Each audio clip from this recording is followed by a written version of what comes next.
Quando uma dificuldade bate a porta, ela certamente deixa sua marca. Mas o impacto que a emoção causa vira toda a sua vida de ponta cabeça. Seja pelo estresse, preocupação. E com o tempo, aquilo que antes parecia ser algo ruim te controla. Você vive de maneira automática, dominado pela forma como a vida te faz passar. Mas existem alguns comportamentos que podemos fazer para que você não se torne refém dessas emoções. Meu nome é Bruno, sou escritor e futuro psicólogo e trago assuntos sobre comportamentos e emoções, desenvolvendo assim a nossa inteligência emocional.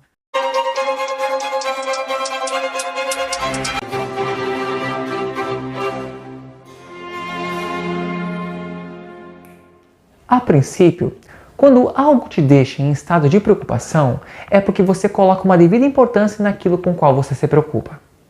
Seja contas a pagar, pessoas que falam mal de você. Geralmente a pessoa tende a ficar estressada por isso. Mas antes, se pergunte a si mesmo: por que isso me incomoda? O que isso representa do meu passado? Por exemplo, vamos supor que aquela pessoa, aquela suposta amiga, chegou um dia para você e disse: olha como você engordou, aproveitou bastante as férias? Para algumas pessoas isso até pode parecer algo irrelevante, mas para outras isso já pode ser motivo de preocupação. Por achar que está acima do peso, talvez de ofensa, ou até de raiva porque foi dito algo que você não gostou. É o mesmo que imediatamente fosse uma alavanca acionada, o famoso gatilho emocional. E assim, trazendo toda a bagagem de traumas emocionais passados à tona. Aquela lembrança negativa do que já foi criticado ou criticada. Fazendo assim, você perder o chão. Inclusive tem um vídeo aqui no canal onde falo sobre carregarmos bagagens emocionais. Dá uma olhada lá. Mas o fato é que temos uma grande tendência em dar muita importância ao que as outras pessoas dizem. Como se as palavras das outras pessoas fossem agulhas que em qualquer momento podem furar sua bolha emocional. Sem contar que a maioria das preocupações que temos não são nem por comentários de pessoas que têm uma importância nessas vidas. Isso acontece porque passamos por alguma situação parecida no passado, que não foram totalmente resolvidas. Emoções recalcadas, como dizia Freud. Eu, por exemplo, quando mais novo, em fase de adolescência, estava na escola e duas meninas estavam aparentemente contando os quais meninos ela achava bonito, até que uma delas chegou na minha frente, analisando os pés à cabeça, apontou o dedo e disse: esse aqui. Ah não, esse mais ou menos. E continuou a apontar para os outros colegas. Para mim, naquele momento, foi algo um pouco incômodo. Foi uma situação constrangedora, você não ser classificado o mais bonito entre os seus colegas. Ainda mais para mim que na época tinha baixa autoestima.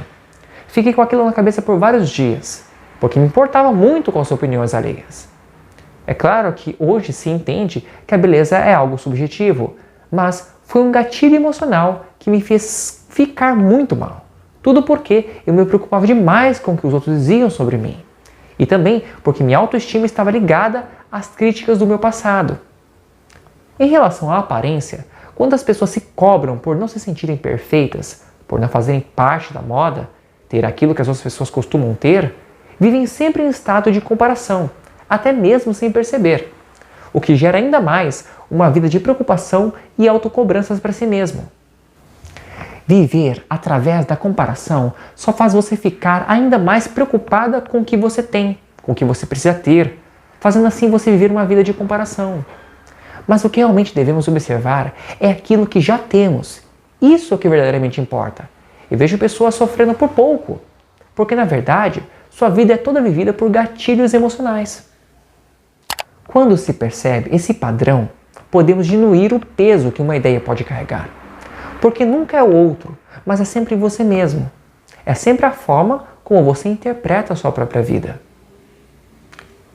Já percebeu que pessoas que se comparam são as que mais se preocupam? Porque desejam o tempo todo estar em estado de perfeição. Quando se olha para a forma como você se sente, você pode ver as coisas com mais clareza. Perceber que talvez essa cobrança vem mais de si mesmo do que dos outros. E o que mais nos aflige é algo desnecessário. Então, comece a observar as emoções que mais te afetam e entender quando esses gatilhos emocionais começam a se desenvolver a partir da maneira automática em que você vive. Outra situação é quando esses gatilhos emocionais mudam todo o seu comportamento. Porque de tanto você viver no mesmo estado emocional, você se torna a própria emoção.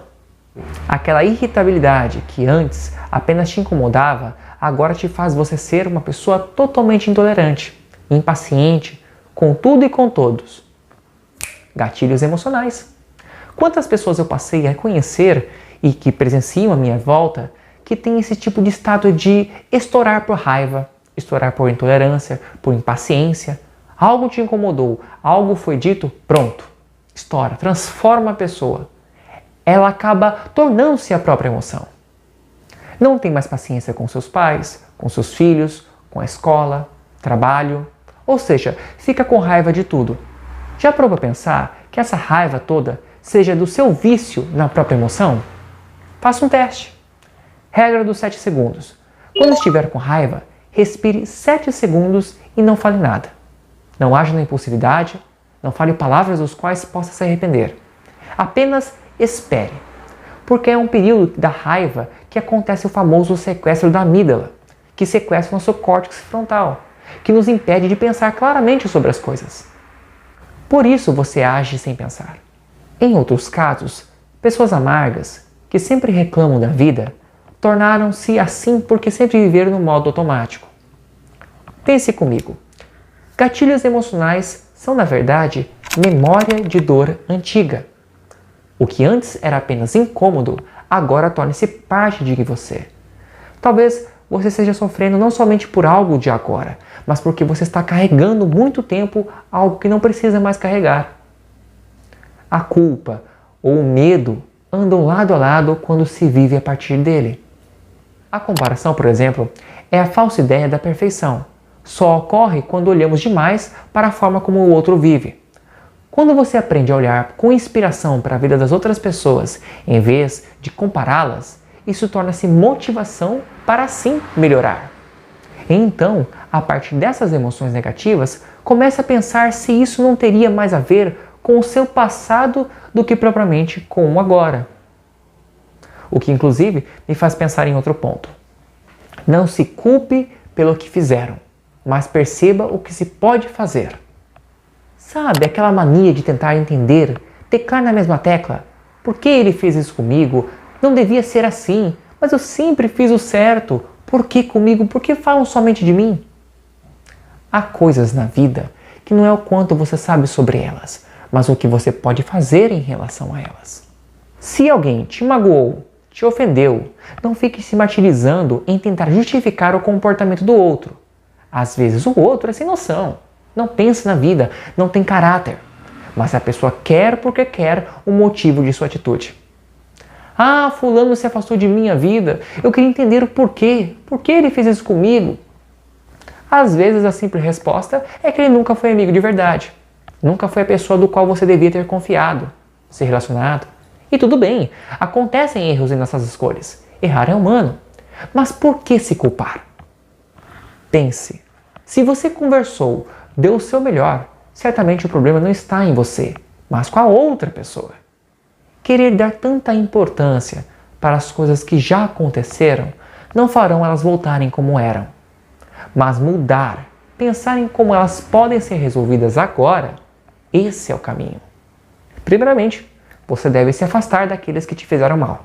É claro, ninguém vive bem a partir de estar junto com pessoas que te fazem mal. Segundo, é não ligar para o comentário de fulano ou cicrano. Percebe? O refém das emoções é o próprio ego. Ele reage, ataca, se vitimiza e sempre precisa ter razão. Já o ser consciente desperta, sente a emoção, reconhece e escolhe como agir. Você não controla o que sente, mas controla se vai ser dirigido por isso. Às vezes, você começa a ter controle de suas emoções quando não se coloca mais como vítima da ilusão da própria culpa. Que, inclusive, é o que me faz pensar em um terceiro ponto. É sua escolha não agir a partir das emoções. Então, se afaste. Por que será que tem muitas pessoas que, mesmo sabendo que são dominadas pelas emoções, acreditam que não conseguem mudar? Ah, eu não consegui me controlar, agi na hora da raiva, eu sou ansioso mesmo. Na verdade, você pensa ser assim porque acredita ser assim. Sua maneira é automática, então você justifica o porquê acha difícil mudar. Porque é confortável. Porque é confortável ficar onde está. Ao se deixar levar pelas suas emoções, seu cérebro aprende que é assim que você deve agir, sempre no impulso. E são essas pessoas que sofrem sem perceber. Qualquer gatilho emocional já é motivo, por exemplo, para ficar ansioso, frustrado, com raiva. Tropeçou? Motivo para xingar, tudo e a todos. Recebeu um não? Todo mundo me odeia. Alguém pensa diferente de você? Raiva, ódio. Viu alguém que não gosta na rua? Meu dia acabou. Você vive de maneira automática, dominada pelas suas próprias emoções, dentro da sua bolha de rancor, raiva ou até medo. É algo que você nem percebe. O mesmo acontece com essas pessoas que ficam a maior parte do tempo reclamando na internet, procurando posts para dispersar toda a sua fúria ou injustiças que sofrem. Pautas, assuntos políticos, essas pessoas estão o tempo todo em estado de gatilho emocional. Qualquer coisa aciona essas emoções. Seus traumas do passado vêm à tona e você simplesmente generaliza todos como forma de dispersar sua raiva. Sua perspectiva atribui ao seu modo de sentir, ao seu modo de pensar. Então, se a pessoa não gosta do que o outro diz, ela simplesmente o odeia e pronto.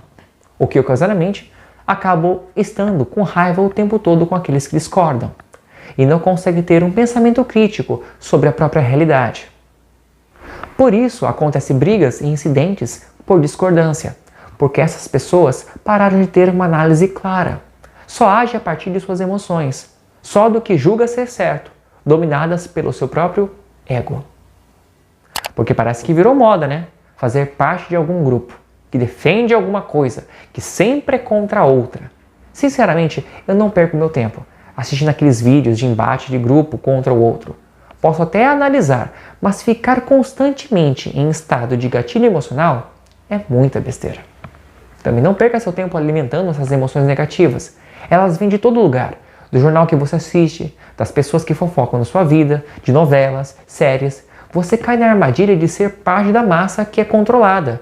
Por isso que é muito importante sabermos quais coisas colocamos em nossas vidas, até mesmo aquelas que assistimos, ouvimos, vemos e temos como influência. Quanto mais você assiste esse tipo de conteúdo, disputa, brigas e pautas, mais você alimenta essa perspectiva negativa de um trauma emocional guardado há muito tempo. Então, quando eu falo sobre não agir pelas emoções, é mesmo que também se afastar de tudo aquilo que fortalece essa ideia. O que te mantém preso a esse estado de emoção? A vida é, na verdade, sua maneira de agir. Você que pode escolher como agir. Não seja refém de suas emoções. Quem vive a partir de suas emoções estará sempre sujeito a viver em descontrole emocional. E quem está em descontrole emocional não pensa. E se você não pensa, você vive controlado pela massa. Pense nisso. Bom, e esse é meu vídeo. Não caia na armadilha dos gatilhos emocionais. Eles te prendem em uma vida automática. E isso não é liberdade. Vive a sua vida mais leve. Pode ter certeza, vale muito mais a pena viver sem peso a se carregar. Se gostou, deixa seu like, ajuda muito. Compartilhe com aqueles que agem na impulsividade ou que precisam ter o controle, que estão à busca de ter o autodesenvolvimento. Quem sabe esse vídeo possa ajudar a ser uma pessoa melhor. Esse é o caminho. Não deixe também de seguir minhas redes sociais. Se tiver uma ideia para o canal ou quiser um conselho com base na filosofia ou psicologia, mande para esse e-mail também aqui embaixo. Quem sabe a sua história não motive outras pessoas a se tornarem melhores. Porque, como eu sempre digo, pensar é humano.